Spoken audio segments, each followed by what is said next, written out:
2021년 9월 23일 목요일 천안광성교회 새벽기도회를 시작하겠습니다. 다 함께 사도신경으로 우리의 신앙을 고백하겠습니다. 나는 전능하신 아버지 하나님 천지의 창조주를 믿습니다. 나는 그의 유일하신 아들 우리 주 예수 그리스도를 믿습니다. 그는 성령으로 잉태되어 동정녀 마리아에게서 나시고 번디오 빌라도에게 고난을 받아 십자가에 못 박혀 죽으시고 장사된 지 사흘 만에 죽은 자 가운데서 다시 살아나셨으며 하늘에 오르시어 전능하신 아버지 하나님 우편에 앉아 계시다가 거기로부터 살아있는 자와 죽은 자를 심판하러 오십니다. 나는 성령을 믿으며 거룩한 공교회와 성도의 교제와 죄를 용서받는 것과 몸의 부활과 영생을 믿습니다. 아멘. 찬송가 419장입니다.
오늘 우리에게 주신 하나님의 말씀 요한복음 1장 1절부터 51절까지의 말씀입니다. 요한복음 1장 1절부터 51절까지의 말씀. 이제 봉독하겠습니다. 하나님의 말씀을 경청하십시오. 태초에 말씀이 계셨다. 그 말씀은 하나님과 함께 계셨다. 그 말씀은 하나님이셨다. 그는 태초에 하나님과 함께 계셨다. 모든 것이 그로 말미암아 창조되었으니 그가 없이 창조된 것은 하나도 없다. 그에게서 생명을 얻었으니 그 생명은 사람의 빛이었다. 그 빛이 어둠 속에서 비치니 어둠이 그 빛을 이기지 못하였다. 하나님께서 보내신 사람이 있었다. 그 이름은 요한이었다. 그 사람은 그 빛을 증언하러 왔으니 자기를 통하여 모든 사람을 믿게 하려는 것이었다. 그 사람은 빛이 아니었다. 그는 그 빛을 증언하러 왔을 따름이다. 참 빛이 있었다. 그 빛이 세상에 와서 모든 사람을 비추고 있다. 그는 세상에 계셨다. 세상이 그로 말미암아 생겨났는데도 세상은 그를 알아보지 못하였다. 그가 자기 땅에 오셨으나 그의 백성은 그를 맞아들이지 않았다. 그러나 그를 맞아들인 사람들, 곧 그 이름을 믿는 사람들에게는 하나님의 자녀가 되는 특권을 주셨다. 이들은 혈통에서나 육정에서나 사람의 뜻에서 나지 아니하고 하나님에게서 났다. 그 말씀은 육신이 되어 우리 가운데 사셨다. 우리는 그의 영광을 보았다. 그것은 아버지께서 주신 외아들의 영광이었다. 그는 은혜와 진리가 충만하였다. 요한은 그에 대하여 증언하여 외쳤다. 이분이 내가 말씀드린 바로 그분입니다. 내 뒤에 오시는 분이 나보다 앞서신 분이라고 말씀드린 것은 이분을 두고 말한 것입니다. 그분은 사실 나보다 먼저 계신 분이기 때문입니다. 우리는 모두 그의 충만함에서 선물을 받되 은혜에 은혜를 더하여 받았다. 율법은 모세를 통하여 받았고 은혜와 진리는 예수 그리스도로 말미암아 생겨났다. 일찍이 하나님을 본 사람은 아무도 없다. 아버지의 품속에 계신 외아들이신 하나님께서 하나님을 알려주셨다. 유대 사람들이 예루살렘에서 제사장들과 레위 지파 사람들을 요한에게 보내어서 당신은 누구요? 하고 물어보게 하였다. 그때 요한의 증언은 이러하였다.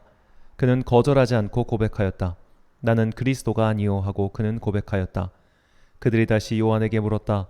그러면 당신은 누구란 말이요? 엘리야요? 요한은 아니요 하고 대답하였다.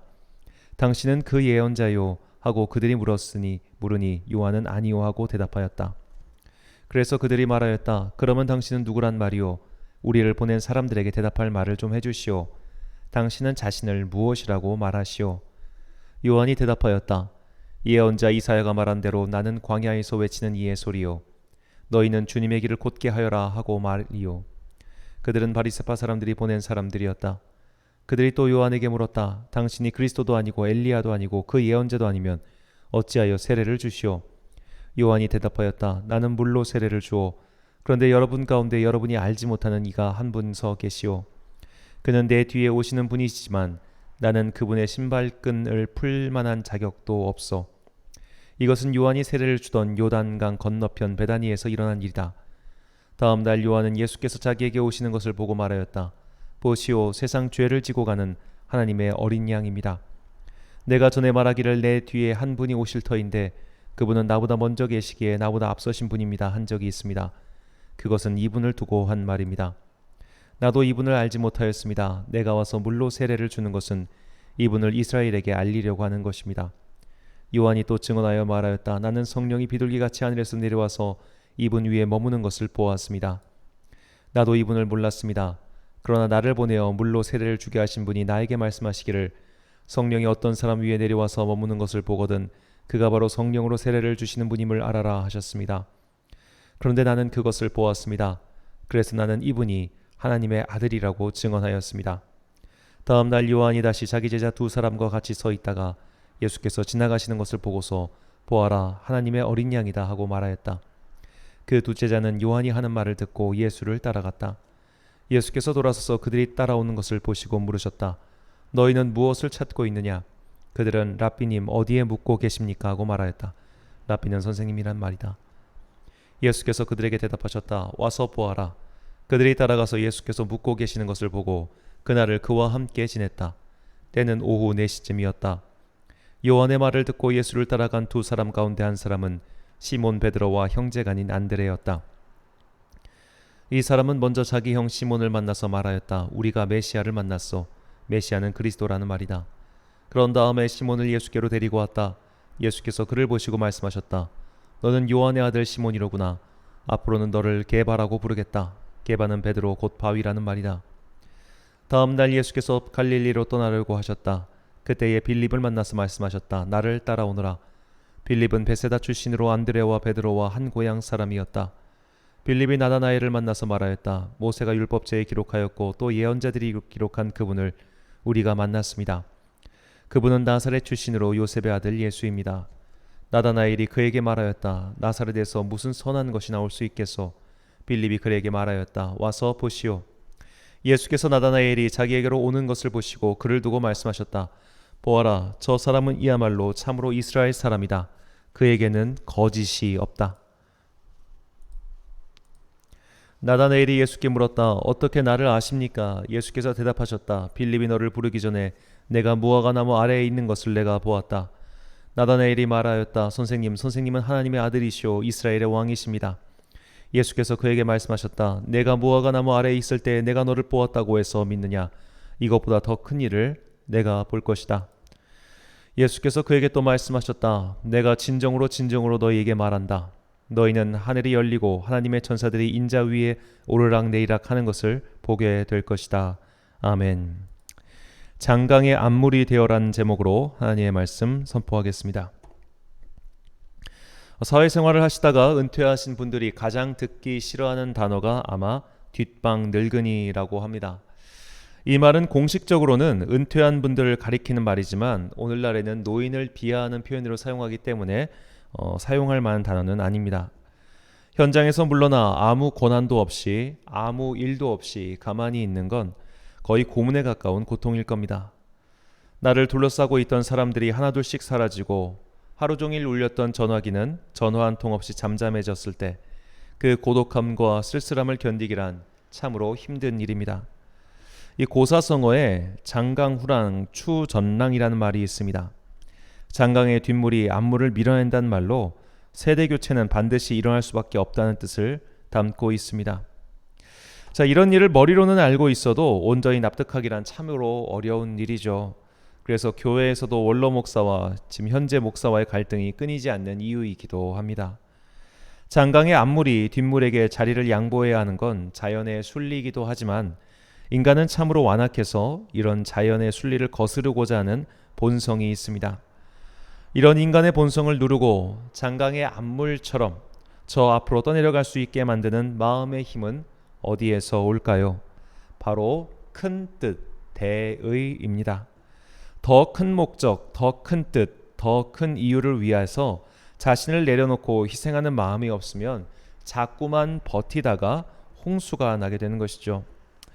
예를 들어 회사를 은퇴하신 회장님이 막후에서 영향력을 끼치는 일을 하지 않기 위해서는 회사를 위해서라는 대의를 위해서 내가 물러나야 한다는 결단이 필요합니다. 늙은 왕이 젊은 세자에게 자리를 물려주는 것 또한 이제는 내가 물러나야 이 나라가 더 발전할 것이다 라는 결단이 필요합니다. 교회의 원로 목사가 교회를 위하여 물러나고 희생해야 후임 목사를 통해서 교회가 더욱 발전할 수 있다는 것을 대의로서 받아들여야 합니다. 그렇게 하지 않으면 앞물이 뒷물을 막고 결국 강물이 범람하게 되는 것이죠. 세례 요한에게는 하나님의 나라라는 대의가 있었습니다. 그래서 자신이 장강의 앞물이 되어 뒷물에게 자리를 양보하게 되는 것을 개의치 않았습니다. 본문 26절과 27절 말씀입니다. 요한이 대답하되 나는 물로 세례를 베풀었거니와 너희 가운데 너희가 알지 못하는 한 사람이 있었으니 곧 내 뒤에 오시는 그이라 나는 그의 신발끈을 풀기도 감당하지 못하겠노라 하더라. 아멘. 요한의 이 말은 그냥 빈말이 아니었습니다. 그는 진심으로 그렇게 생각하고 있었기 때문에 자신의 제자들 중 일부가 예수님을 따라가는 것을 개의치 않았습니다. 자신을 따르던 제자들이 예수님께로 적을 옮긴다는 것은 어찌 보면 마음에 큰 상처를 입을 수도 있는 일이고 또한 배신감을 느낄 수도 있는 일이죠. 그것을 잠자코 용인해 준다는 것은 결코 쉬운 일이 아닙니다. 요즘에도 빈번하게 벌어지는 일이지만 목사들에게 교인이 떠나서 다른 교회를 다닌다고 하는 것은 참기 어려운 일입니다. 더구나 그 교회가 같은 교단의 교회일 경우 목사들 사이가 나빠지는 일이 비일비재합니다. 만약 교인들 중 일부가 이탈하여 교회를 세울 경우 정말 원수지간도 이런 원수지간이 없을 정도로 격렬한 미움과 싸움이 시작되죠. 이 서울의 장위동이라는 동네에 가면 우리 교단 교회가 3개가 있습니다. 원래는 교단 교회가 하나였는데 그 교회가 갈라져서 마침내 3개의 교회가 된 것이죠. 이때 정말 대단한 싸움이 있었다고 합니다. 모두가 다 대의는 없고 욕심만 있었기 때문에 벌어진 일이죠. 교인이 다른 교회에 다니는 것이 뭐가 문제입니까? 그 성도가 만약 다른 종교를 선택했거나 이단에 가는 것이 아니라면 그것은 하나도 문제될 일이 아닙니다. 우리는 날마다 사도신경을 고백하며 거룩한 공교회를 말하고 있습니다. 거룩한 공교회란 지상의 모든 교회는 그리스도 예수를 통해 이루어진 하나의 교회라는 뜻입니다.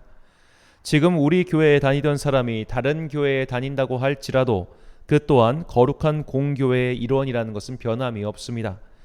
이것은 화가 나거나 속상할 일이 아니죠. 그와 함께 예배드렸던 시간은 하나님께서 그를 예배의 동역자로 붙여주신 시간이었을 뿐이고, 이제 그 시간이 끝나 그에게 다른 사명을 주신 것으로 생각해야 합니다. 이것이 대의입니다. 나는 장강의 앞물이 되어 그를 이끌었을 뿐이고, 이제 장강의 뒷물이 그를 이끌어줄 겁니다. 세례 요한은 하나님 나라 대의를 위해 자신의 감정 따위는 중요하게 생각하지 않았습니다. 섭섭함이나 자신의 명성에 대한 사욕은 전혀 존재하지 않았던 것이죠.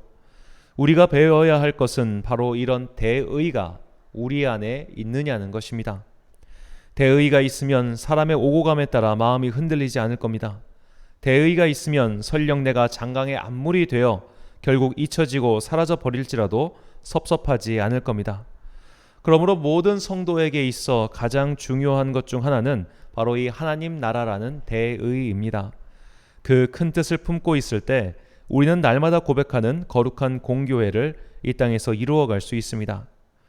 부흥하는 교회를 보며 배 아파하며 하지 않고 기도하며 응원해 줄 수 있으며, 경제적 상황이 어려운 개척교회를 능히 돕고자 하는 넉넉한 마음을 가질 수 있습니다. 다른 교회의 잘됨을 기뻐하고 다른 교회의 어려움에 가슴 아파할 수 있는 성도야말로 대의를 가슴에 품은 사람입니다. 사실 이것을 모르는 사람은 없습니다. 내가 빠져줘야 일이 잘 될 수 있다는 것을 사실은 모두 알고 있습니다. 이성적으로는 모든 교회가 함께 잘 되는 것을 기뻐하는 것이 당연하다고 생각은 합니다. 하지만 질투심이 오면서 모든 것을 망쳐버리고 말지요. 신앙인들은 그래서 언제나 사울 왕을 반면교사로 삼아야 합니다. 그는 장강의 앞물이었습니다. 자신은 빠지고 후대가 나라를 이끌어야 했습니다. 그러나 사울 왕은 끝까지 권력을 놓을 생각이 없었습니다. 그래서 자기 막내 아들보다 어린 다윗에게 질투하느라 국력을 낭비했고, 80세가 다 되도록 자기 장남 요나단에게 권력을 이양하지 않아서 결국 전쟁에서 패하여 죽고 말았습니다. 그가 만약 정상적인 상태였다면 하나님께서 다윗과 함께 하심을 누구보다도 먼저 알았던 그가 그의 자리를 양보하지 않았을까요? 적어도 다윗을 배척하고 죽이려고 하지는 않았을 겁니다. 대의를 잃어버리고 질투심에 눈이 먼 사람, 이제 자신은 흘러가야 할 사람이라는 것을 놓쳐버린 이는 이렇게 비루한 말년을 보내게 됩니다. 우리는 세례 요한의 말을 가슴에 새겨야 합니다. 요한복음 3장 29절에서 30절 말씀입니다. 신부를 취하는 자는 신랑이나 서서 신랑의 음성을 듣는 친구가 크게 기뻐하나니 나는 이러한 기쁨으로 충만하였노라. 그는 흥하여야 하겠고 나는 쇠하여야 하리라 하니라. 아멘. 자신의 쇠락을 기쁘게 받아들일 수 있는 이는 대의를 품은 사람, 하나님 나라의 소망을 둔 사람입니다. 우리가 이 모범을 보일 때 우리를 통하여 하나님 나라의 큰 뜻이 이루어질 것입니다. 사랑하는 천안광성교회 성도 여러분, 그리고 이 새벽을 함께 깨우고 계신 귀한 주님의 자녀 여러분, 장강의 앞물이 되는 것을 두려워하거나 아쉬워하지 마십시오. 작은 질투심에 눈이 멀어 대의를 그르치지 마십시오. 그것은 비참함으로 빠지는 최선의 지름길이 될 뿐입니다. 내가 빠져야 할 때 빠지면 모욕을 당하지 않습니다.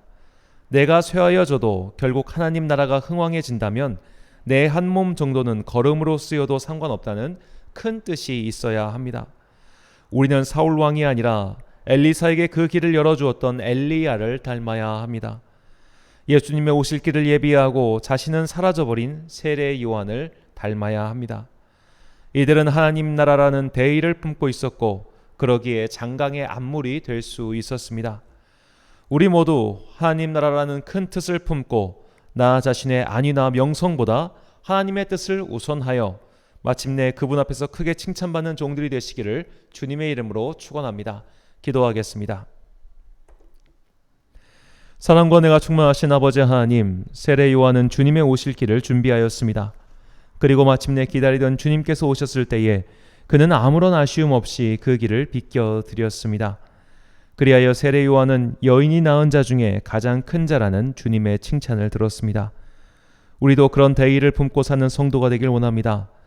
작은 질투심 때문에 대의를 그르치는 어리석은 사울 왕과 같은 자가 되지 않도록 우리의 영혼과 생각을 주관하여 주시고 언젠가 내가 빠져야 할 그 순간이 왔을 때 잘 분별하여 물러나는 지혜로운 어른이 되게 하옵소서.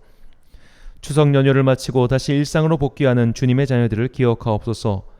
명절의 여독이 풀리기도 전에 여러 가지 밀린 일들로 인해 마음이 분주할 터인데 그 분주함 속에서도 주님을 묵상하며 그리스도인다운 삶의 태도를 잃어버리지 않도록 성도들의 영혼을 인도하여 주옵소서. 대입을 앞둔 수험생들을 지켜주옵소서. 이제 대학 입시를 위한 수시 접수를 마치고 다시 수학 능력 시험을 준비하고 있습니다. 초조한 마음으로 앞으로의 결과를 기다리는 자녀들에게 힘과 소망을 주사 현실의 벽에 주저앉지 않고 마침내 주님께서 주신 힘으로 그 벽을 뛰어넘을 수 있도록 그들에게 새 힘을 주옵소서. 가을의 쌀쌀한 바람이 성도들의 몸을 상하게 하지 않도록 각별한 은혜를 베풀어 주시고 코로나의 막바지 위협으로부터 성도들을 지켜 주옵소서. 오늘 하루도 주님의 평강이 우리 안에 넘치길 소망하오며 예수님의 이름으로 기도드립니다. 아멘. 주기도 문하심으로 새벽기도회를 마치겠습니다. 하늘에 계신 우리 아버지, 아버지의 이름을 거룩하게 하시며 아버지의 나라가 오게 하시며 아버지의 뜻이 하늘에서와 같이 땅에서도 이루어지게 하소서. 오늘 우리에게 일용할 양식을 주시고 우리가 우리에게 잘못한 사람을 용서하여 준 것 같이 우리 죄를 용서하여 주시고 우리를 시험에 빠지지 않게 하시고 악에서 구하소서. 나라와 권능과 영광이 영원히 아버지의 것입니다. 아멘.